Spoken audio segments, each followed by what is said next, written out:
Hi, this is Stacia, and I'm going to do a new series that I'm calling Stacia Miniatures, where I'm going to take a look at quick games or blitz games even, and analyze them and learn at least one thing from the game that I didn't know before.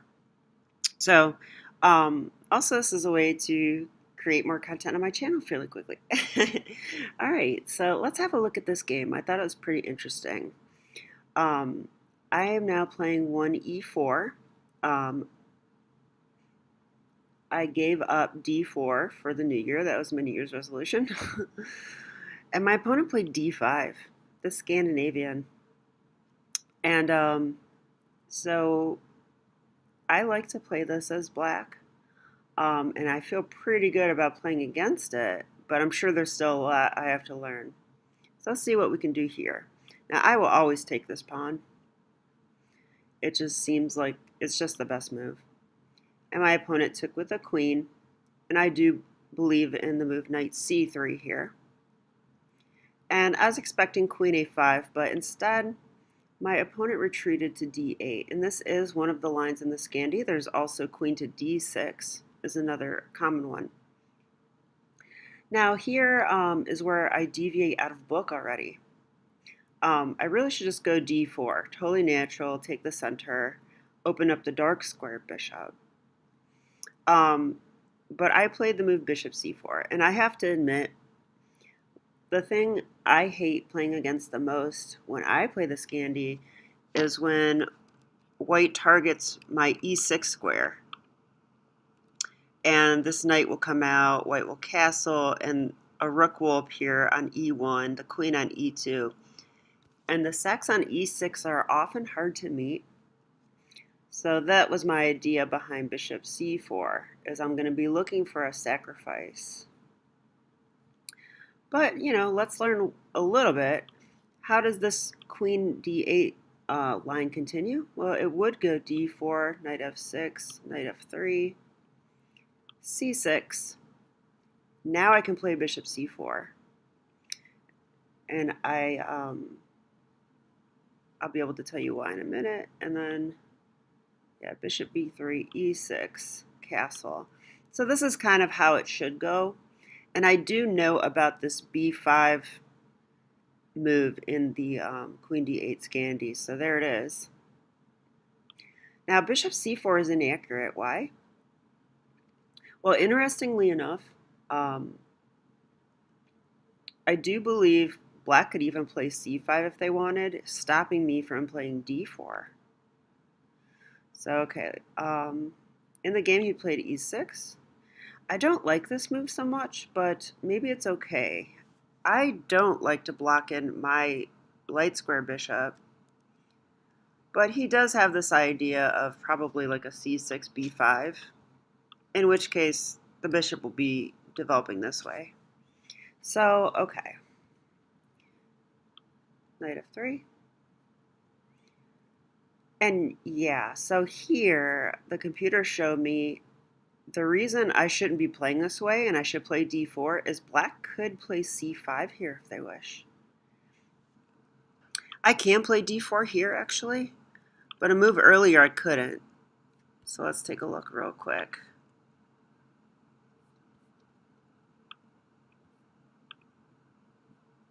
Yeah, right here, I think now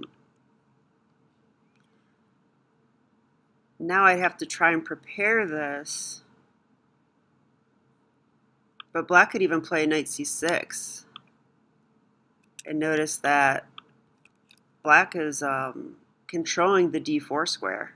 So pretty interesting. The computer likes this for black. I mean, white has a slight edge, of course, but that is not something I'm familiar with, so I'm happy to learn that. Okay, but in the game, knight f3, bishop e7.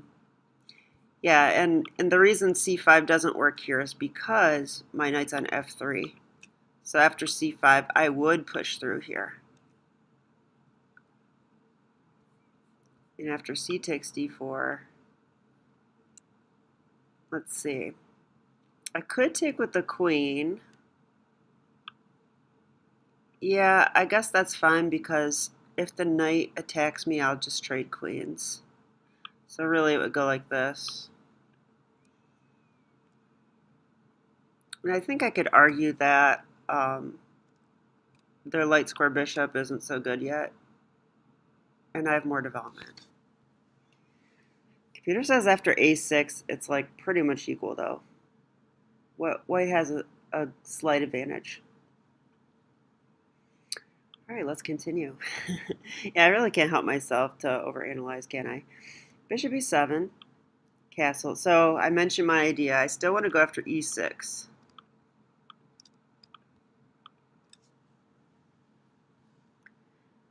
You know, the problem I face that I realize now is that often to sec on e6, I'm used to the bishop being on f5.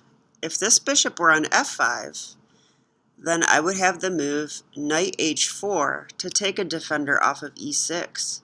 So in this line, the bishop is worse, but I don't have this move to chase the bishop off of e6. So probably sacrificing is just wrong. Probably the whole way I'm playing is not right. But it's okay. I mean, I'm developing pieces, so how bad can it be? All right, so I castled, knight f6. Rook e1, so I'm proceeding with this idea. And he castles here.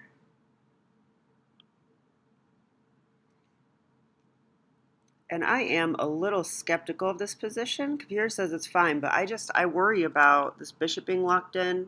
In my experience, in positions like this, white can often attack the king side, and with the bishop locked behind the chain, it's difficult to defend. All right, so finally I play d4. And now this. Yeah, and again, I think this is a little bit passive. Computer thought c5 right away was the way to go here. Interesting move. If c5, I was wondering if I could push d5 here. This is a desirable move in the Scandi, is to get this d5 break in. Usually before black is castled is better, of course, but yeah, the interesting line here. Black can actually play b5. This is sort of a deflection type move.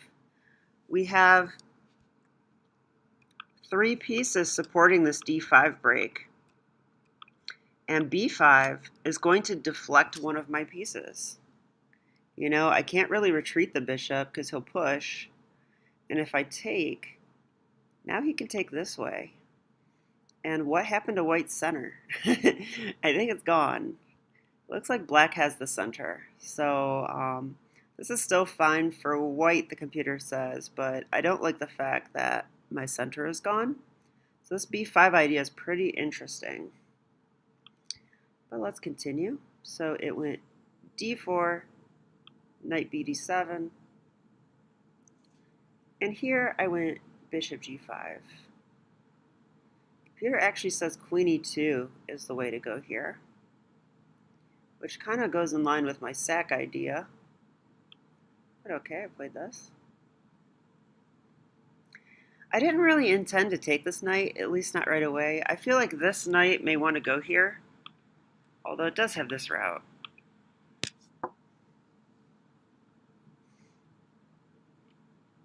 So, okay. Whoa, jumped ahead, sorry about that.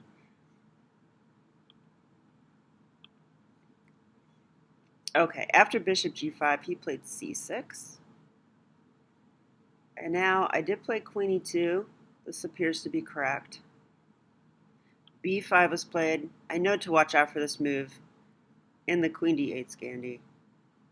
They're going to play this most likely.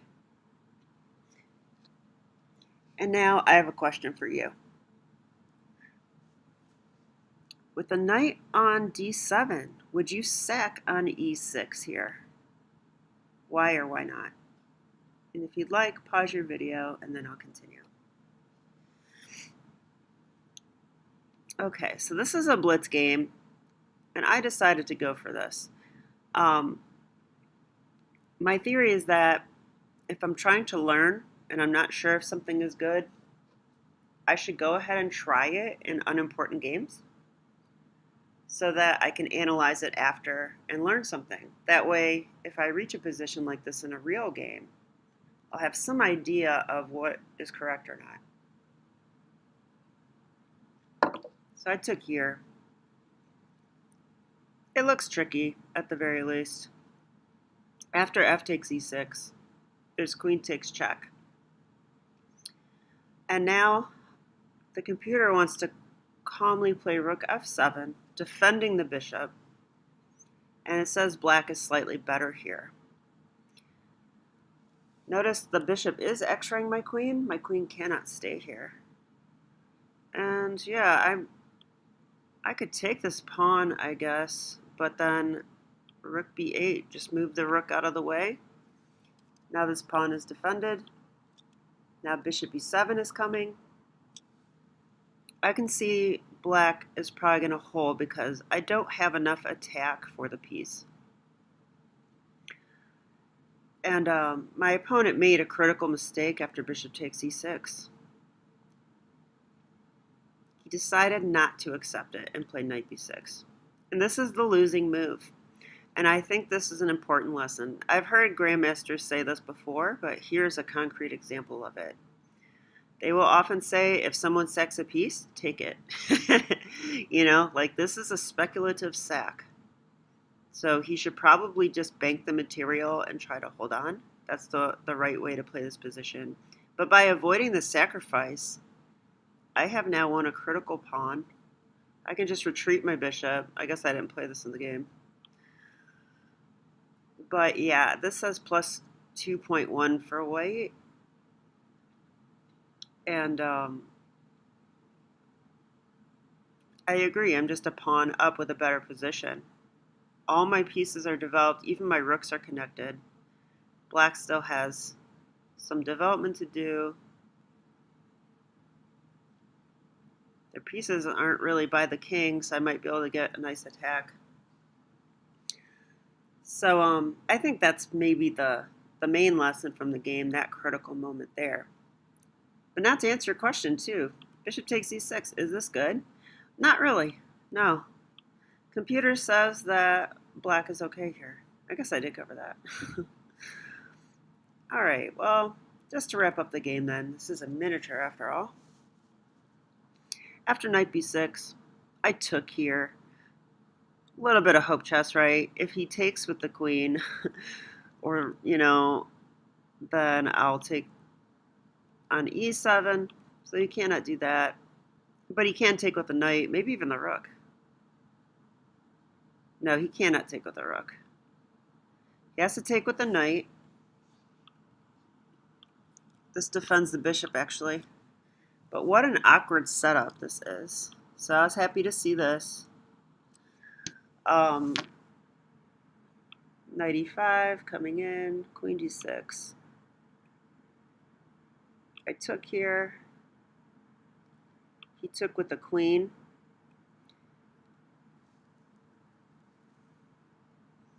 I feel like I had an idea here, but what was it? I'm not sure. Took this way. This allows a fork, though. So he takes my d pawn, but thank you for the material. King takes f8. Yeah, now a tempo move. Another interesting thing, though, and the computer shows me stuff like this a lot.